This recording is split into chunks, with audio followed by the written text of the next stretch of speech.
Hello जय हिंद साथियों। तो देशभक्ति लाइव चैनल में स्वागत है। आप लोग कैसे हैं? स्वस्थ हैं? मस्त हैं? तो मिलते हैं, चलते चलिए क्वेश्चन को चलते हैं। जो लोग चैनल पर नए हैं सब्सक्राइब कर लीजिए और बेल आइकन जरूर दबाइए ताकि नोटिफिकेशन आपके पास आता रहेगा। अपने दोस्तों के पास शेयर करते रहिए, ठीक। और कमेंट में जरूर बताइएगा, ठीक। क्वेश्चन कह रहा है क्वेश्चन कि भारत का सर्वोच्च कानून किसे माना जाता है? ये सभी लोगों को मालूम है कि भारत का सर्वोच्च कानून कौन हो सकता है। तो भारतीय संविधान को कहते हैं, ठीक है। भारतीय संविधान का अनुच्छेद 280 इनमें से किससे संबंधित है? 280 किससे संबंधित है? तो 280 जब कहता है तो वित्त आयोग से। हमारे संविधान का कौन सा अनुच्छेद कहता है कि संसद को वोट समतुल्य की स्थिति में स्पीकर के पास अंतिम कास्टिंग मत होगा? तो इसमें होगा, आप लोग का आंसर होगा 100, अनुच्छेद 100 में। भारत की संप्रभुता, एकता, अखंडता को बनाए रखने में उसकी रक्षा कौन करता है? तो इसकी रक्षा कौन करता है? तो मौलिक अधिकार, मौलिक कर्तव्य, ठीक है। मौलिक कर्तव्य पूछता है तो मौलिक कर्तव्य रूस से, और मौलिक अधिकार कहा जाता है तो अमेरिका से, ठीक। भारतीय नागरिक की प्राप्त करने के शर्त निर्धारित करने के लिए समक्ष प्राधिकारी कौन हो सकता है? तो उसका आंसर लगाइए आप लोग, कौन होगा? तो संसद होगा। अगर राष्ट्रपति और उपराष्ट्रपति का पद रिक्त हो जाता है तो भारत के राष्ट्रपति के रूप में कौन कार्य उसको संभाल सकता है? तो इसको मालूम है आप लोगों को, तो बताइए आंसर उसका क्या होगा? भारत के मुख्य न्यायाधीश को संभाल सकता है। और अनुच्छेद 243 इसी से संबंधित किससे संबंधित है? तो अनुच्छेद 243 इसी से संबंधित है, आप लोगों को मालूम है। तो आंसर लगाइए पंचायतों की संरचना, ठीक। 2022 के अंत तक उपलब्ध जानकारी के अनुसार भारत के संविधान द्वारा कितनी भाषाओं को मान्यता प्राप्त है? तो बताइए आप लोग, और सही सही इसका जवाब दीजिएगा 22, ठीक। वर्तमान में 22 से पहले था 8। 9 नंबर क्वेश्चन, इनमें से कौन सा भारत के आर्थिक सर्वेक्षण प्रकाशन करता है? आर्थिक कह रहा है तो इसका आंसर होगा क्या? वित्त मंत्रालय। क्या होगा? वित्त मंत्रालय। सूर्य के बाह्यतम क्षेत्र को किस नाम से जानते हैं? बाह्यतम क्षेत्र को कहता है तो किससे कहते हैं? कोरोना। बाह्यतम कैसे कहता है? कोरोना, ठीक। क्षुद्र कोरोना हुआ मत समझिए, कोरोना वायरस।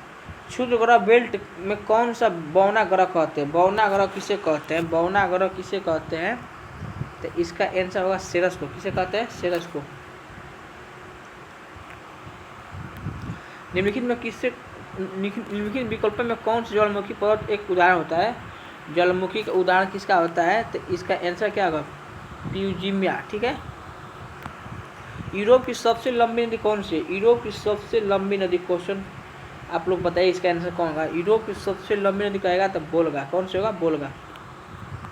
विश्व का सबसे अधिक प्राकृतिक गैस भंडार किस देश में है? विश्व का सबसे प्राकृतिक भंडार गैस कौन सा है? विश्व की सबसे प्राकृतिक भंडार कहेगा तो इसका आंसर आप लोग लगाइए, क्या होगा? रूस होगा, ठीक।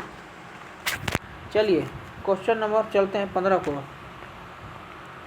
लोकटक झील कहाँ है? इसको आप लोग भी बताइएगा, ये क्वेश्चन नहीं छूटना चाहिए। लोकटक झील कहेगा तो मणिपुर, ठीक है। मणिपुर राजधानी कहा? इम्फाल, ठीक। मेघालय कहेगा शिलोंग। चलिए राजस्थान कहेगा तो जयपुर, ठीक है।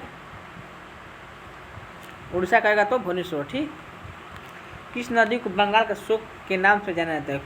बंगाल के शोक के नाम से जानते हैं तो इस आप लोग को मालूम होगा। तो क्या है इसका आंसर बताइए आप लोग? दामोदर। क्या होगा? दामोदर। कह रहा है कि कटेदार वन में पाए जाते हैं क्या? कटेदार वन में क्या पाया जाता है? तो कटेदार वन में यही पाया जाता है। कटेदार वन कहाँ पाए जाते हैं? ये आंसर है। तो कहाँ था? राजस्थान। कहाँ है? राजस्थान। उत्तर प्रदेश में कौन सा शहर कांच की चूड़ी के उद्योग के लिए मशहूर है? तो इसको आप लोग आंसर लगाइए, ये तो सिंपल सा क्वेश्चन है। तो मारिए इसका आंसर क्या होगा? तो फिरोजाबाद, ठीक। चलिए अगला क्वेश्चन, लक्षद्वीप सागर और किस नाम से जाना जाता है? तो इसका होगा क्या? लक्षद्वीप का ही तो लक्षद्वीप के सागर नाम से, ठीक।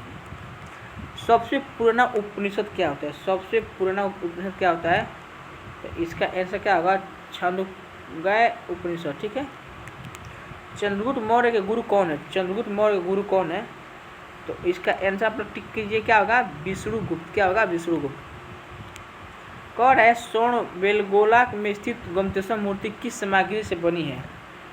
इसको आप लोग इसका जवाब बोलिए, कौन होगा? ग्रेनाइट। क्या होगा? ग्रेनाइट। स्वर्ण बेलगोला में गोमतेश्वर मूर्ति की सामग्री बनी है तो ग्रेनाइट बनी है, ठीक है। कौन है किस सम्राट ने अपनी राजधानी दिल्ली से दौलताबाद स्थान की है? तो दिल्ली से दौलताबाद को आई तो मोहम्मद बिन तुगलक। कौन सा है? मोहम्मद बिन तुगलक।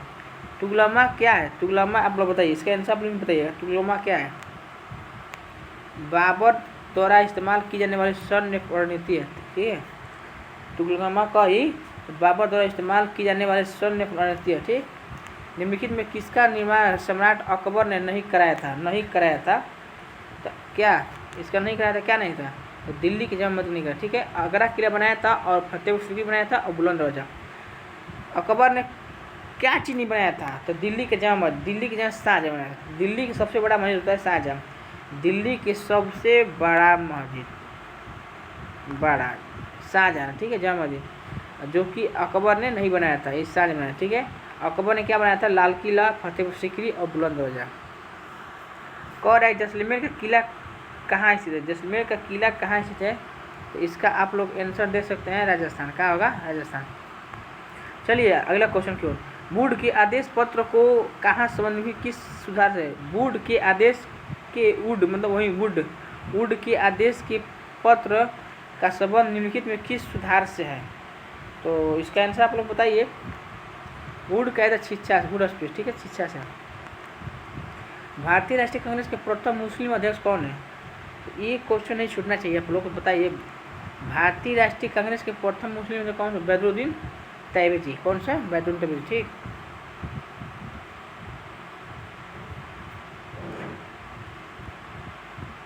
आइए नेक्स्ट क्वेश्चन। करेक्ट। दक्षिण अफ्रीका में भारत लौटने के बाद महात्मा गांधी की 1916 में किस विश्वविद्यालय को पहली बार सार्वजनिक तौर पर सम्मिलित किया गया है? तो बनारस हिंदू विश्वविद्यालय, ठीक है। कहा कर दक्षिण अफ्रीका से भारत लौटने के बाद महात्मा गांधी 1916 में किस विश्वविद्यालय में पहली बार सार्वजनिक तौर पर सम्मिलित किया गया था? बनारस हिंदू विश्वविद्यालय। उसमें क्या उनको भाषण दिया, ठीक है। व्यापकत्व के सिद्धांत नीति किसने तैयार की? व्यापकत्व का सिद्धांत किसने प्राप्त किया है?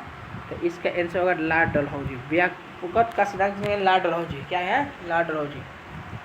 अगला क्वेश्चन। खुदाई खिदमत नामक संगठन इस तरह से किस लोकप्रिय से है? तो इसका क्या होगा? तो लाल कुर्ती, ठीक है। खुदाई खिदमत नामक संगठन किस नाम से है? लाल कुर्ती के नाम से। चलिए, भारतीय राष्ट्रीय आय की गणना किसके द्वारा की जाती है? भारतीय राष्ट्रीय आय गणना किसके द्वारा की जाती है? तो इसका आंसर आप लोग बोलिए, क्या होगा? केंद्रीय सांख्यिकी संगठन द्वारा। क्या होता है? केंद्रीय सांख्यिकी संगठन। IFSC किसका संक्षिप्त रूप होता है? तो IFSC किसका संक्षिप्त होता है? तो इंडियन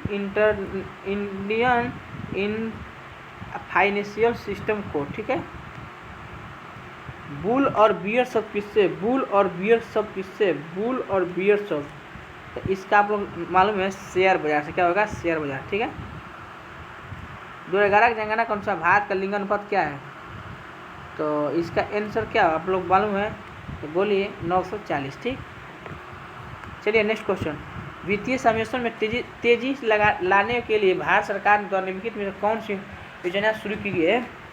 तो योजना कौन वित्तीय समावेशन में तेजी लाने के लिए भारत सरकार द्वारा कौन सी योजना शुरू की है? तो जन धन योजना। कौन सी? जन धन योजना, ठीक। गोल्डन हैंडशेक निम्न किससे संबंधित? गोल्डन हैंड किससे संबंधित है? तो आइए इसका आंसर क्या होगा? स्वैच्छिक सेवानिवृत्ति लाभ से, ठीक। भारत सरकार द्वारा शुरू की गई स्विंग योजना का लक्ष्य क्या है? तो इसका लक्ष्य यही है कि शिक्षा का अधिगम, समानता और गुणवत्ता, ठीक।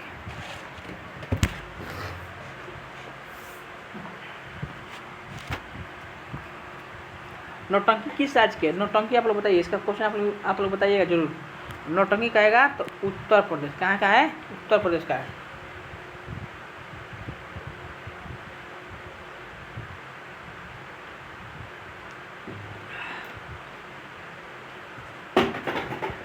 चलिए नेक्स्ट क्वेश्चन की ओर चलते हैं।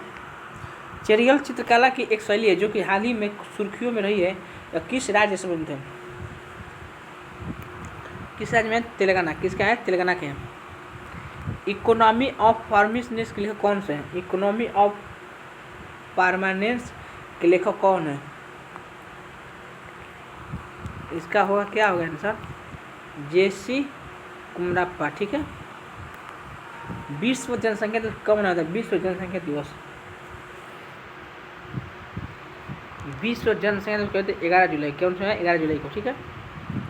ज्ञानपीठ पुरस्कार नगद पुरस्कार के साथ देवी की का से प्रतिमा दी जाती है किसमें?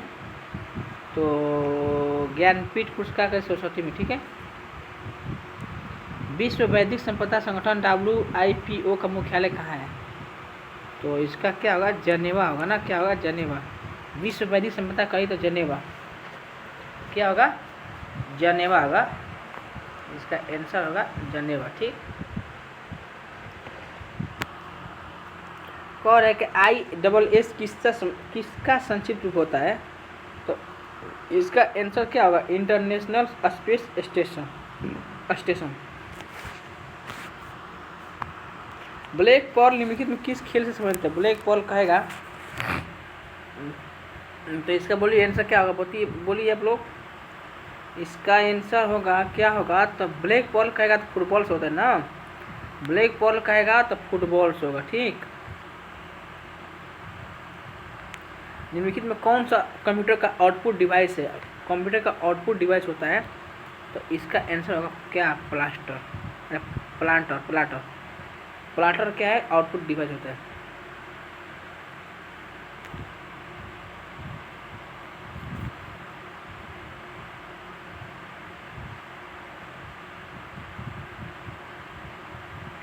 पाइथन क्या है?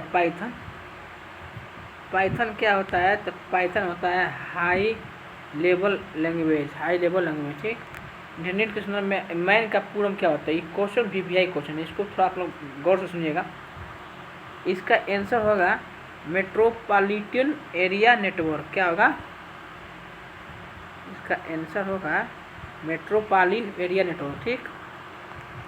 ईमेल का आविष्कार किसने किया है? ईमेल का आविष्कार किसने किया है? ईमेल का आविष्कार किसने किया है? ईमेल का आविष्कार किसने है? ईमेल का आविष्कार किया है तो BA शिवायादुराई। ठीक। किस भौतिक मात्रा का सीमेंस का मापन किया जाता है? सीमेंस का तो इसका क्या होगा? तो विद्युत चालकता। क्या होगा? विद्युत चालकता। वर्षा मापने के यंत्र क्या करते हैं? वर्षा मापने को यंत्र को क्या कहा जाता है? तो वर्षा मापने का हाइटोमीटर। क्या कहते हैं? हाइटोमीटर। वर्षा मापने के यंत्र क्या कहते हैं? हाइटोमीटर। ठीक है। हाइग्रोमीटर भी बोलता है जी। न्यूटन का निम्नलिखित में कौन सा नियम बल की परिमाणात्मक परिभाषा देता है? तो बल का परिमाणात्मक भाषा कौन देता है? तो आप लोगों को मालूम है न्यूटन का दूसरा नियम कौन देता है? न्यूटन देता है। तो वही न्यूटन का दूसरा नियम। न्यूटन का निम्नलिखित में कौन सा नियम बल का परिभाषा देता है? न्यूटन का दूसरा नियम। ठीक। जब तरल और उसके आसपास के बीच तापमान अंतर दुगुना हो जाता है तो उसमें हानि की दर कितनी हो जाती है? तो इसका आंसर आप लोग बताइए क्या होगा? इसका आंसर होगा 2 गुनी। क्या होगा? 2 गुनी। वाहनों के हेडलाइट के रूप में निम्नलिखित में से किस दर्पण का उपयोग किया जाता है? किस दर्पण का उपयोग किया जाता है? तो इसका आंसर आप लोग क्या होगा? तो वाहनों के हेडलाइट में अवतल। क्या होगा? अवतल। वाहनों के हेडलाइट के रूप में किस दर्पण का उपयोग होता है? हेडलाइट कहेगा तो अवतल। ठीक है। हेडलाइट में कहेगा तो क्या होगा? हेडलाइट में कहेगा तो अवतल ना। साइड कही तब उत्तल। ठीक। अरे उत्तल यहाँ पर ये होगा ना। इलेक्ट्रॉन खोज किया है? इलेक्ट्रॉन खोज के किया है तो इलेक्ट्रॉन खोज किया है J.J. थॉमसन। किसने किया? J.J. थॉमसन। ठीक है। आधुनिक आवर्त सारणी में किस आवर्त में दाएं जाने पर धात्विक लक्षण होता है? तो इसका आप लोग बताइए। घटते क्रम ना। आधुनिक आवर्त सारणी में किस आवर्त के बाएं से दाएं जाने पर धात्विक लक्षण होता है? तो इसको घटते क्रम बोलते हैं। घटते क्रम बोलते हैं। ठीक। कैंसर के उपचार के लिए किस क्रिया द्वारा गैस किया जाता है? कैंसर उपचार में किया जाता है तो रेडॉन किया जाता है। क्या किया जाता है? रेडॉन। ठीक, रेडॉन। सोल्डर में किस धातुओं की एक मिश्र धातु होता है? सोल्डर। तो इसका होगा सीसा और टीन। सीसा और टीन। मानव शरीर के एंजाइम का नाम बताइए जो कि कार्बोहाइड्रेट के तोड़ने के बाद मदद करता है। तो इसका आंसर होगा एमाइलेज। क्या होगा? एमाइलेज। ठीक। यदि दूध को ग्रीष्म काल में फ्रिज के बाहर रखा जाता है तो वह खट्टा हो जाता है। इसका किसका कारण खट्टा होता है? तो इसका आंसर क्या होगा? तो इसका होगा लैक्टोज एसिड और लैक्टोज शर्करा का रूपांतर। ठीक है। चलिए नेक्स्ट क्वेश्चन। रक्तचाप में बारे में निम्न से कौन सा कथन सही है? तो इसका आंसर होगा, आप लोग मालूम होगा तो लगाइए आंसर। सटीक आंसर देते हैं। जवाब सामान्य सिस्टोलिक दाब लगभग 120 mmHg होता है और डायस्टोलिक 80 mg होता है। सामान्य सिस्टोलिक दाब लगभग 120 mmHg होता है और डायस्टोलिक दाब 80 mmG होता है। ठीक। चलिए क्वेश्चन, मानव मूत्र का पीला रंग किसके होता है? मानव मूत्र का पीला रंग किसके होता है? इसका होगा आंसर क्या होगा? तो इसको लगाइए, देर ना करिए, यूरोक्रोम। ठीक है। नेक्स्ट क्वेश्चन, पक्के बाघ अभ्यारण्य निम्नलिखित में किस राज्य में है? पक्के बाघ कह रहा है कि पक्के बाघ 64 क्वेश्चन में पक्के बाघ कह रहा है। पक्के बाघ कहेगा तो अरुणाचल प्रदेश। पक्के बाघ कहेगा तो अरुणाचल प्रदेश। ठीक है। आइए अगला क्वेश्चन की ओर। हाल ही में किस राज्य ने सलाम अपग्रेडिंग प्रोग्राम जगह mission unit world habit award 2023 प्रदान किया है? तो इसका आंसर क्या होगा? बोलिए आप लोग। तो इसका आंसर क्या होगा? तो उड़ीसा। क्या होगा? उड़ीसा होगा। अप्रैल 2023 में प्रधानमंत्री नरेंद्र मोदी ने कहाँ पर नमो पथ देवता स्वीकृत राष्ट्र को संबोधित किया है? तो इसका किया है कहाँ? तो दमन में किया है। ठीक है। जनवरी 2023 में भारत निर्वाचन आयोग ने किसे बिहार का स्टेट आइकन नियुक्त किया है? स्टेट आइकन कहेगा तो आप लोग को मालूम है, स्टेट कहेगा तो मिथाली ठाकुर। हाल ही में किसे गति शक्ति विश्वविद्यालय के बड़ौदा का पहला कुलपति का नियुक्त किया गया है? तो इसका आंसर खुद से मारिए आप लोग। इसका होगा अश्विनी वैष्णव। ठीक। नवंबर 2022 में किस राज्य ने बंगला महोत्सव मनाया है? तो इसका होगा आंसर मेघालय। ठीक है। क्या मनाया? मेघालय ने मनाया। चलिए, अक्टूबर 2022 में खनिज एस्को के आधारित मिनिकॉन 2022 में सम्मेलन का आयोजन कहाँ पर किया जाएगा? तो इसका आंसर होगा, आप लोग का बताइए, नागपुर में। कहाँ किया जाएगा? नागपुर। कौन है? मैथ है। चलिए अगला क्वेश्चन नेक्स्ट मिलते हैं, देखता हूँ। ठीक है। हिंदी, आइए हिंदी की ओर जाते हैं। निम्नलिखित में मृत्य विपरीत शब्द क्या होगा? मृत्य के विपरीत शब्द क्या होगा? तो इसका आंसर क्या होगा? मृत्य कहेगा तो अमर। आदमी मरता है तो क्या होता है? अमर। मृत्य का अमर। ठीक है। आहट अवार्ड आज किस सिद्धांत से है? आहट अवार्ड कहेगा तो आहट अवार्ड कहेगा तो आप लोग का आहट अवार्ड मतलब क्या? भाववाचक होता है। ठीक है। संधि के कितने भेद होते हैं? संधि के कितने भेद होते हैं? संधि के आप लोगों को मालूम है, स्वर संधि, दीर्घ संधि और यण संधि, 3 होते हैं। ठीक है। स्वर संधि, दीर्घ संधि और यण संधि। ठीक है। पेट की अग्नि के लिए सूत्र क्या है? पेट की अग्नि के लिए सूत्र क्या होगा? तो इसका आंसर होगा जठराग्नि। ठीक है। क्या होगा? जठराग्नि। ठीक है। चीर चीर का अर्थ क्या होता है? चीर चीर का अर्थ क्या होता है? चीर चीर का अर्थ क्या होता है? तो चीर चीर का अर्थ पुराना कपड़ा। पुराना कपड़ा। ठीक है। चीर चीर का अर्थ क्या होता है? पुराना कपड़ा। इस में कौन सी सही जोड़ी है? तो इसका आंसर क्या हो सकता है? तो इस में कौन सा? अचल अचल अचला। अचल अचला। ठीक। अचल और अचला। अनकार्थिक शब्द के लिए गलत विकल्प चयन कीजिए। तो इसका आंसर क्या होगा? मेघ। क्या होगा? मेघ। दिए विकल्पों में अपेक्षा अर्थ का अर्थ क्या होता है? इसका होगा आंसर अभिलाषा। क्या होगा? अभिलाषा होगा। मरकट का परिवाची शब्द क्या होगा? मरकट का परिवाची शब्द क्या होता है? मरकट मतलब क्या? बंदर। ठीक है। अपना राग अल्पना मुहावरे का अर्थ क्या होता है? अपना राग अल्पना क्या होगा? तो अपनी बात ही कहते रहना। ठीक है। चलते हैं नेक्स्ट वीडियो, मिलते हैं। जय हिंद, जय भारत।